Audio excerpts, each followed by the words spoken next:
Hello बच्चों, जय हिंद। मैं स्वरूप आनंद भट्टाचार्य। मेरे यूट्यूब चैनल स्वरूप टेक एंड टीचिंग में आप लोगों का स्वागत है।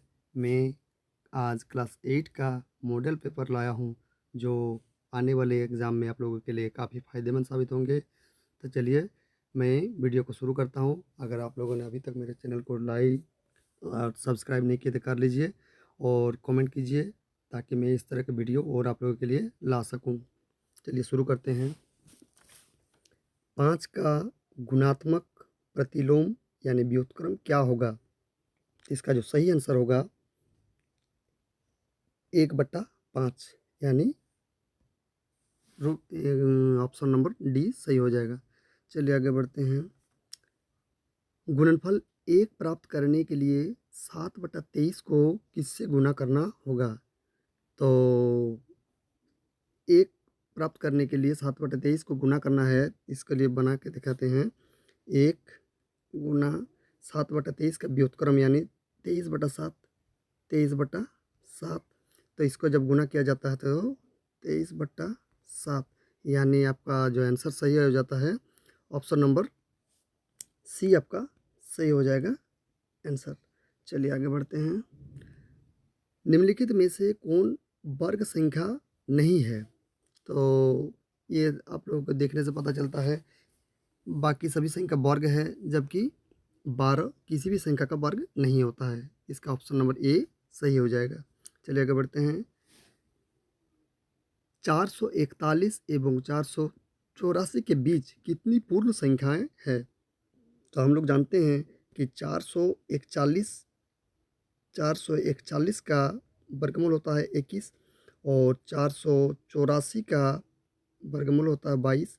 तो 21 और 22 ये दोनों संख्याओं के बीच में कोई संख्या नहीं है, यानी इसका जो सही आंसर हो जाएगा 0। इसका सही आंसर हो जाएगा ऑप्शन नंबर ए सही हो जाएगा। चलिए आगे बढ़ते हैं।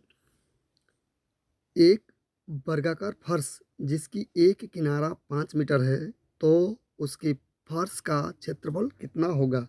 तो हम लोग जानते हैं वर्ग का अगर एक किनारा दिया रहे और हमको क्षेत्रफल निकालना पड़े, तो उसके लिए क्या करते हैं, वर्ग का क्षेत्रफल बराबर क्या होता है, भुजा गुना भुजा, यानी 5 गुना 5 यानी 25 वर्ग सेंटीमीटर। इसका जो सही आंसर हो जाएगा 25 वर्ग सेंटीमीटर, ये वर्ग मीटर, मीटर में दिया है तो इसलिए वर्ग मीटर हो जाएगा। तो इसका सही आंसर सी नंबर हो जाएगा। चलिए आगे बढ़ते हैं। -7 का घन का मान क्या होगा? तो -7 का घन यानी -7 गुना -7 गुना -7, तो इसका हो जाएगा 7 का घन 343। 343 माइनस है तो माइनस रह जाएगा, इसलिए इसका सही आंसर हो जाएगा ऑप्शन नंबर डी इसका सही आंसर हो जाएगा। चलिए आगे बढ़ते हैं। ये जो संख्या दिया हुआ है 2 गुना 2 गुना 2, 3 गुना 3 गुना 3, 4 गुना 4 गुना 4 का घनमूल क्या होगा? यानी हम लोग जानते हैं शुरू से 3 संख्याओं के जोड़े से एक निकलते हैं घनमूल में। तो 3 को 2 में से एक को 2 निकलेंगे, 3 को 3 में से एक को 3 निकलेंगे, 3 को 4 में से एक को 4 निकलेंगे, यानी 4 या 12, 12 दूनी 24। इसका जो सही आंसर हो जाएगा ऑप्शन नंबर डी इसका सही हो जाएगा 24। चलिए आगे बढ़ते हैं। एक पूर्णांक ए एम ए का पावर एम के लिए एम क्या कहलाता है? तो हम लोग जानते हैं किसी भी संख्या के ऊपर में जो संख्या घातांक रहते हैं उसको क्या कहते हैं, घातांक, यानी घातांक। इसका ऑप्शन सही हो जाएगा डी नंबर। चलिए आगे बढ़ते हैं। 2/3 का गुणन व्युत्क्रम क्या होगा? 2/3 का गुणन व्युत्क्रम, तो 2/3 का व्युत्क्रम हो जाएगा 3/2। इसका जो सही आंसर हो जाएगा इसका ऑप्शन नंबर सी सही हो जाएगा। चलिए आगे बढ़ते हैं क्वेश्चन नंबर 10 नंबर की ओर। ए का पावर एम गुना बी का पावर एम के बराबर होगा, तो इसका जो सही आंसर हो जाएगा, दोनों संख्याओं का अगर गुणनफल रहे और घातांक समान रहे, तो इस स्थिति में दोनों संख्या का गुणनफल और घातांक सेम संख्या रह जाता है, यानी ए बी का पावर एम हो जाएगा। यानी ऑप्शन नंबर हो जाएगा सी, डी इसका सही हो जाएगा। चलिए आगे बढ़ते हैं। यदि 4a + b3 = 55, तो ए और बी के मान क्रमशः क्या है? यानी 4 के पास वैसे कौन सा संख्या रखे जाए और जोड़ने के बाद बी के पास कौन सा ऐसा संख्या रखा जाए कि 3 को साथ जोड़ें और 55 प्राप्त हो। तो इस स्थिति में हम लोग देखते हैं 4 के साथ अगर 2 रखें तो 42 प्लस बी के पास अगर 1 रखा जाए तो 1 का 3 13, 42 से 13 53 और 55, यानी ऑप्शन नंबर आपका बी सही हो जाएगा। चलिए आगे बढ़ते हैं। यदि 234 और 2 3 4 और एक्स संख्या 6 से विभाज्य हो तो एक्स का मान क्या होगा? तो एक्स के स्थान पर क्या रखे जाए? तो हम लोग जानते हैं 6 से जब किसी संख्या को भाग दिया जाता है तो उसका अंत में 6 रहना आवश्यक है, तभी 6 से विभाजित पूर्ण संख्या के रूप में होता है, यानी ऑप्शन इसका हो जाएगा सही बी नंबर। चलिए आगे बढ़ते हैं। 4/7 एक्स स्क्वायर का संख्यात्मक गुणांक क्या है? तो एक्स स्क्वायर के साथ संख्यात्मक गुणांक क्या है इसमें देखते हैं कि एक्स स्क्वायर के साथ संख्यात्मक गुणांक क्या है? 4/7। चलिए आगे बढ़ते हैं क्वेश्चन नंबर 14 की ओर। ए प्लस बी इंटू ए प्लस बी का मान क्या होगा? तो ए प्लस बी और ए प्लस बी दोनों का अगर इस स्थान के जोड़ें तो गुना करने के बाद आ जाएगा ए प्लस बी का होल स्क्वायर, यानी ऑप्शन नंबर आपका सही हो जाएगा, सी नंबर सही हो जाएगा। चलिए आगे बढ़ते हैं क्वेश्चन नंबर 15 नंबर की ओर। ए प्लस 2 का होल स्क्वायर का मान क्या होगा? ए प्लस 2 का होल स्क्वायर का मान इसके जानते हैं, ए प्लस बी का होल स्क्वायर का मान के रूप में निकालेंगे। ए प्लस बी का होल स्क्वायर का फॉर्मूला होता है A square plus 2ab plus B square हो जाता है। तो इसके अनुसार रखें अगर मान, तो ए स्क्वायर यानी ए के स्थान पर इसका दिया है संख्या ए ही दिया है, तो ए स्क्वायर प्लस 2ab, 2 ए के जगह पर भी है, 2 ए के जगह पर तो ए ही है, 2a प्लस 2a बी के स्थान पर कितना है दिया? 2, तो 2 दूनी 4, 2 दूनी 4 और ए इसका 2 का वर्ग फिर 4, तो हो जाएगा आपका सही आंसर। सही आंसर आ जाएगा इसका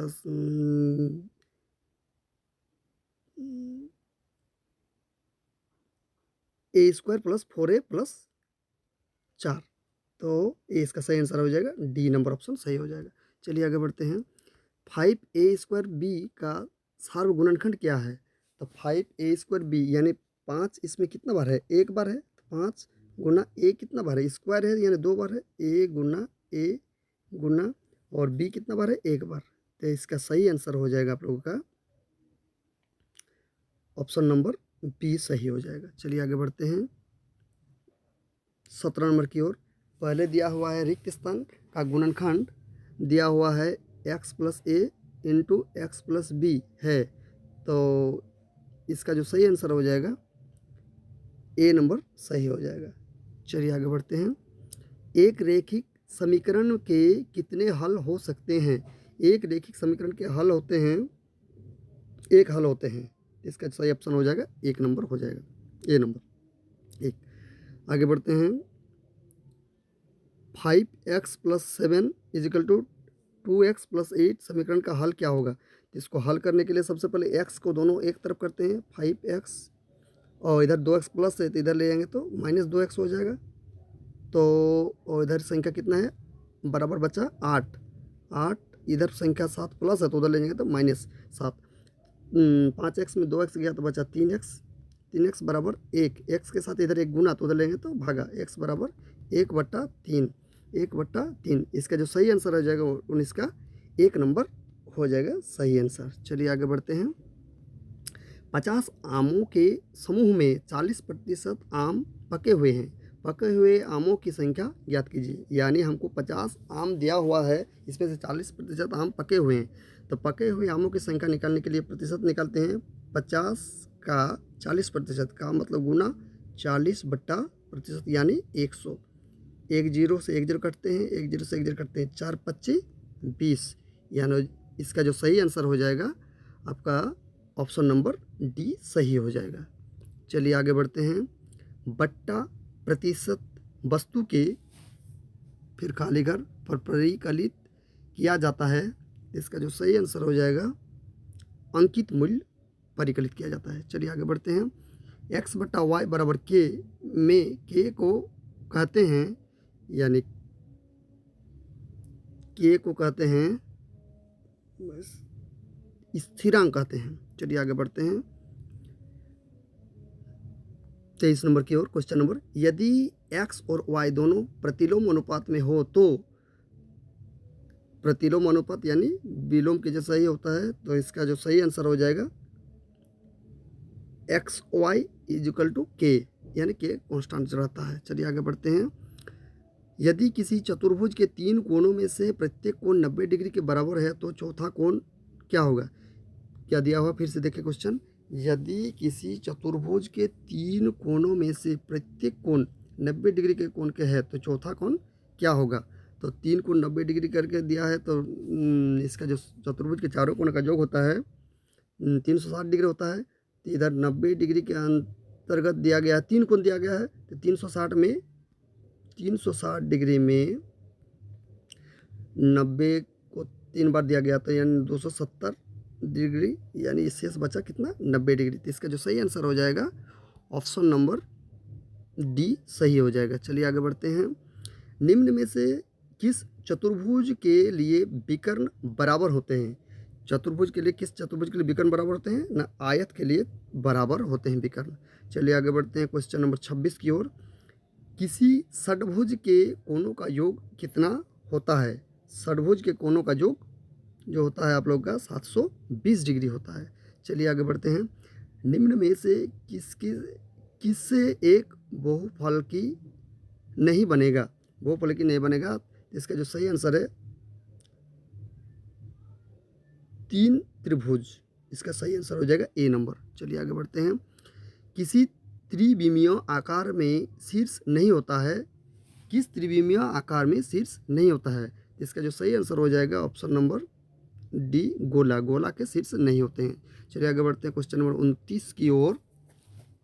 आयत का क्षेत्रफल बराबर होता है, तो आप लोग शुरू से जानते हैं आयत का क्षेत्रफल बराबर क्या होता है?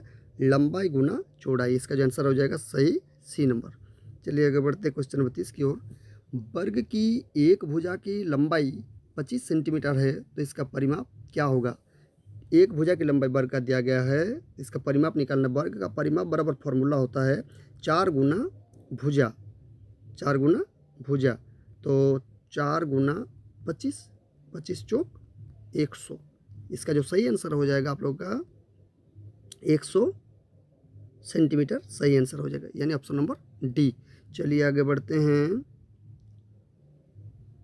ऑप्शन नंबर डी नहीं, ऑप्शन नंबर बी, बी, यानी कि वर्ग सेंटीमीटर में आएगा। चलिए आगे बढ़ते हैं क्वेश्चन नंबर। वैसे आकृति जिसकी 3 विमाएँ होती है कैसी आकृति कहलाती है? तो 3 विमाएँ होती है वह सब कहलाते हैं त्रिविमीय। ऑप्शन नंबर बी सही हो जाएगा। चलिए आगे बढ़ते हैं। एक्स भुजा वाले घन का पृष्ठीय क्षेत्रफल क्या होगा? एक्स भुजा वाले पृष्ठीय क्षेत्रफल, यानी इसका हो जाएगा एक्स भुजा वाले पृष्ठीय क्षेत्रफल का फॉर्मूला होता है 6x²। चलिए आगे बढ़ते हैं क्वेश्चन नंबर 33 की ओर। दिया गया है आंकड़ा, कुछ संख्या दिया गया है, परिसर क्या होगा? तो परिसर बराबर हम लोग जानते हैं सबसे उच्च अंक से सबसे निम्न अंक को घटाना है, यानी सबसे उच्च अंक दिया गया है 9, सबसे निम्न अंक 0।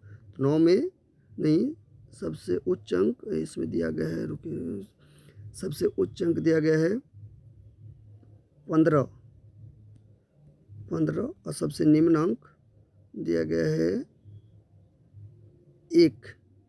तो 15 में 1 घटाएं तो बचा 14, यानी ऑप्शन नंबर आपका बी सही हो जाएगा। चलिए आगे बढ़ते हैं 34 नंबर की ओर। एक्स अक्ष से 3 इकाई की दूरी पर तथा वाई अक्ष से 6 इकाई की दूरी पर स्थित बिंदु के निर्देशांक क्या कहलाते हैं? तो इसमें हो जाएगा 3, एक्स अक्ष के दिया गया है 3 और वाई अक्ष का दिया गया है 6 इकाई।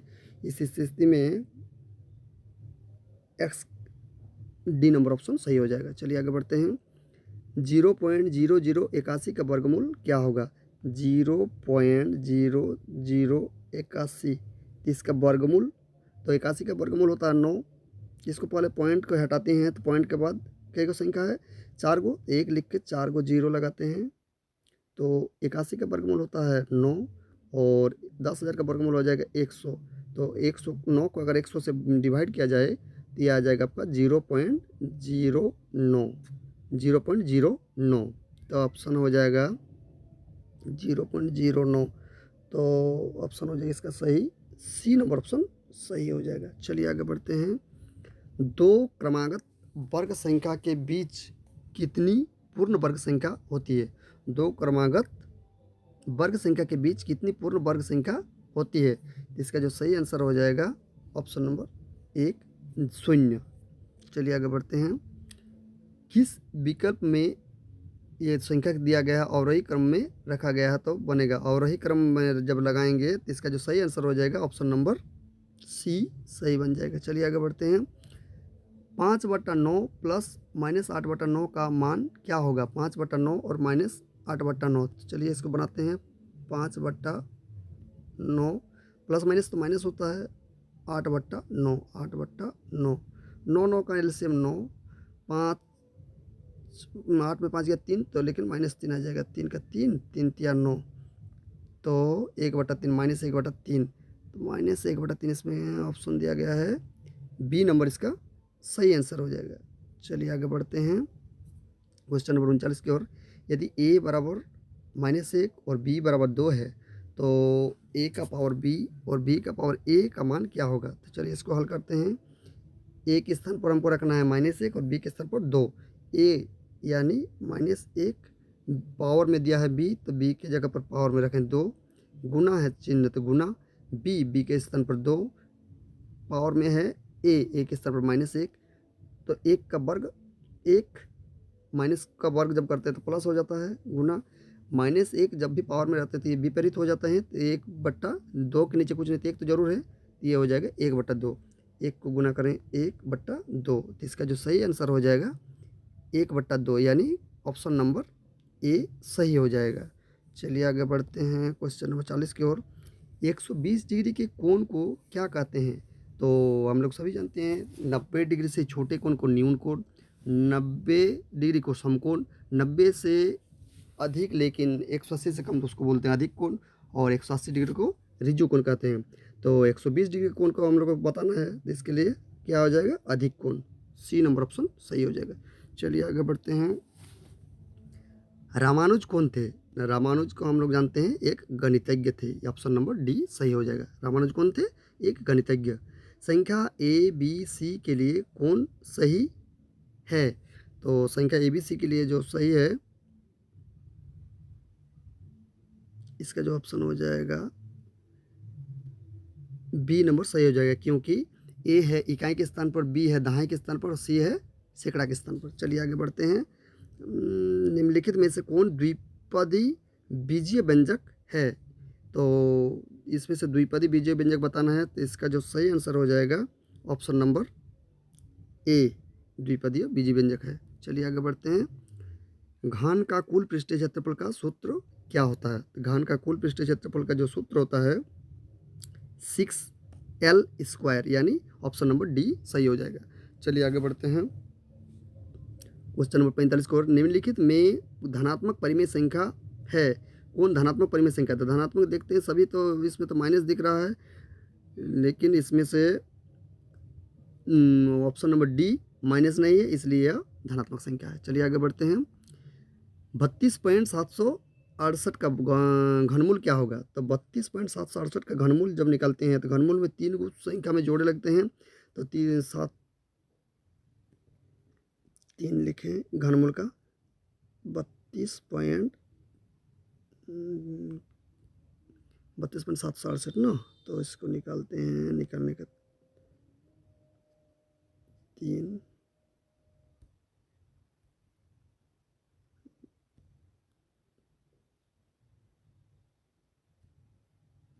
32.768, तो इसका जब मान निकालेंगे तो इसका आ जाएगा 3.2 आ जाएगा, यानी 3.2, इसका ऑप्शन सही हो जाएगा, आपका ए नंबर सही हो जाएगा। चलिए आगे बढ़ते हैं। 11/25 भागा फिर खाली घर बराबर -11/25 के रिक्त स्थान में क्या होगा? तो इसका जो सही आंसर हो जाएगा ऑप्शन नंबर डी -5/8। चलिए आगे बढ़ते हैं। 0.25 का वर्गमूल क्या होगा? तो 0.25 का वर्गमूल, वर्गमूल का निशान पहले लगाते हैं। 0.25, तो पॉइंट को हटाने के बाद दो संख्या तो दो जीरो लगेंगे। 25 का वर्गमूल होता है 5 और 100 का वर्गमूल होता है 10। 5 को अगर 10 से डिवाइड किया जाए तो हो जाएगा 0.5। इसका जो सही आंसर हो जाएगा 0.5, यानी ऑप्शन नंबर सी सही हो जाएगा। चलिए आगे बढ़ते हैं क्वेश्चन नंबर 49 की ओर। यदि a का पावर x + 3 बराबर 2 है तो x का मान कितना होगा? इसका जो सही आंसर हो जाएगा x का मान -2, ऑप्शन नंबर डी सही हो जाएगा। चलिए आगे बढ़ते हैं क्वेश्चन नंबर 50 और अंतिम क्वेश्चन की ओर। निम्न में से कौन 3D आकृति का उदाहरण है? इसका जो सही आंसर है 3D आकृति का उदाहरण गोला। ये थे बच्चों आप लोगों के लिए 50 ऑब्जेक्टिव क्वेश्चन, जो आप लोगों के आने वाले एग्जाम में गणित में बहुत फ़ायदेमंद साबित होंगे। और ये क्वेश्चन क्लास 8 वाले बच्चे बार बार देख लें और इसका आप लोगों के एग्ज़ाम में काफ़ी फ़ायदा होगा। इसलिए इस चैनल को लाइक, कमेंट और सब्सक्राइब ज़रूर कर दें। जय हिंद।